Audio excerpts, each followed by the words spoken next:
Hello everyone, my name is Novelia and my student number is B1024201045. I'm a student from Management International class. Today I'm gonna talk about chapter 2. So, chapter 2 topic is about strategic human resource management and planning.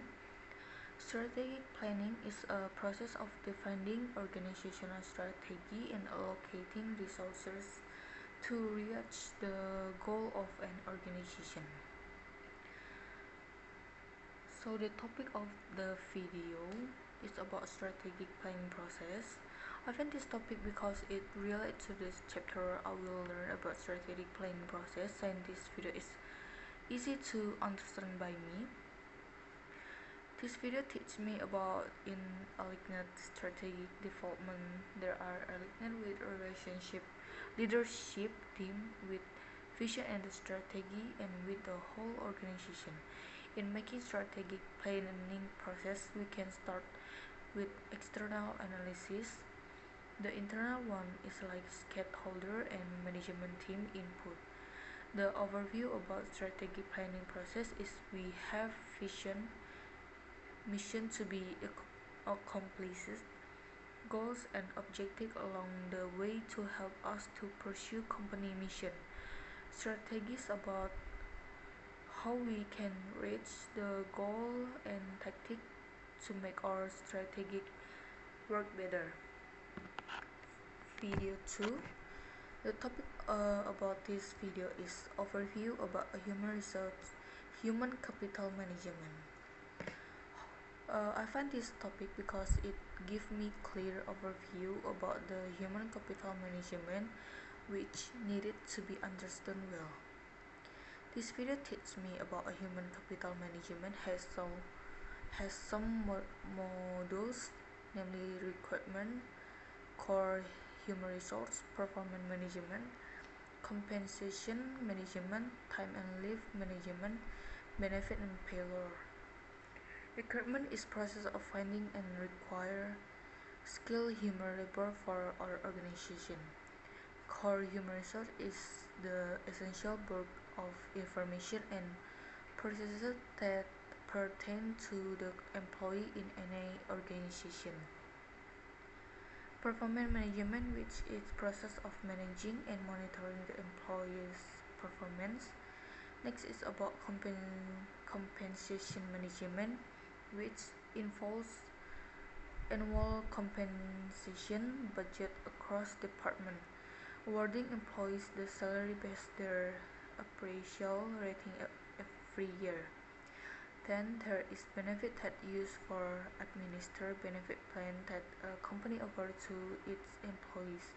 And the last is payroll, a module that calculates the wage and salaries of organization workforce and generate various documents for analysis and reporting purpose. Next, what I can get from reading this human resource headline which title strategic utilization of talent benefit healthcare organization is which good strategy and the effective utilization of human resources in an organization will lead a company to find a way out and survive from the problem they were facing. So, as a manager, you have to be smart in analyzing and identifying what problem our company has and find a strategy to overcome it. As what Lee Memorial Manager have done, all employees are involved in saving their organization from the national economic crisis and their strategies successfully done. Strategic planning is the process of defining an organizational strategy or direction and making decisions and allocating the resources of the organization to pursue this strategy. The example is when the sources of production price is goes so high and the demand keep decreasing. So we have to make a strategic plan how to overcome it. We can improve our marketing and find what customer wants right now. Strategic planning process. It starts from acknowledge organizational mission. Organizational mission is made by the founder of company and create general direction for the company.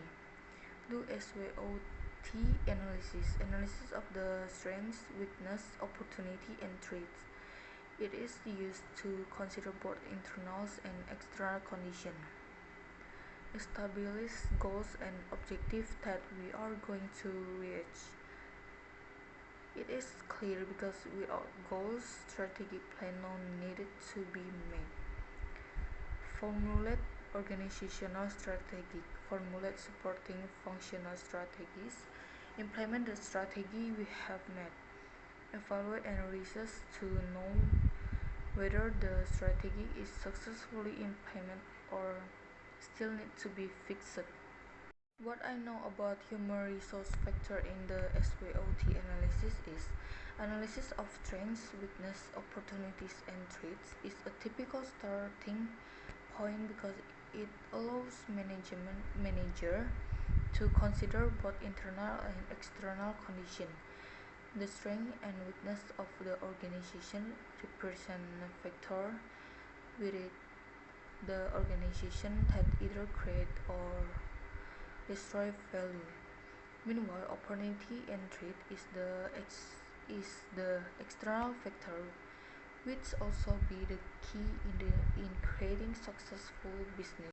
The process to use for identifying the components of the HR strategic planning process is first assess current HR capacity. Before making any move to hire new employees for your organization, it's important to understand the talent you already have at your disposal. Develop a skill inventory for each of your current employees. Next step is forecast HR requirements. Once you have a full inventory of the resources you already have at your disposal, it's time to begin forecasting future needs. It is important to assess both your company demand for qualified employees and the supply of those employees either within the organization or outside of it. Develop talent strategies. After determining your company staffing needs by assessing your current HR capacity and forecasting supply and demand, it's time to begin the process of developing and adding talent. Next, review and evaluate. Evaluating whether the plan has helped the company to achieve its goals in factors like production, profit, employees retention, and employee satisfaction. If everything is running smoothly, continue with the plan, but if there are roadblocks along the way, you can always change up different aspects to better suit your company needs. Other company strategic objectives that the HR strategic plan must integrate and support include having the right people in place, the right mix of skills, employees that display proper attitude and behavior, and employees that are developed in the right way. Human resource strategic plan must be adapted to company objective. This is intended to minimize any gaps so that the objectives are met with reality and at the same time facilitated the effectiveness of the company to be achieved. Human resource planning should be integrated with the company's short-term and long-term planning objective. This is necessary so that the company can continue to survive and be able to develop in accordance with the demand of very large and dynamic change. Next is case on page 16a. Some reasons that more organizations do not implement HR analytics. The power of HR metric and analytics is an untapped resource for many organizations. Human resource information systems are commonly used to capture and store gigabytes of data about employees, but few organizations have mined their data to improve human capital decisions. Most business leaders and HR executives do not make people decisions with the same level of rigor and rationale as they do other business decisions, relying more on institution and gut feeling. This propagates the myth that the impact of human resource on organization is either not measurable or not significant. I think that's all from me. Thank you for your attention.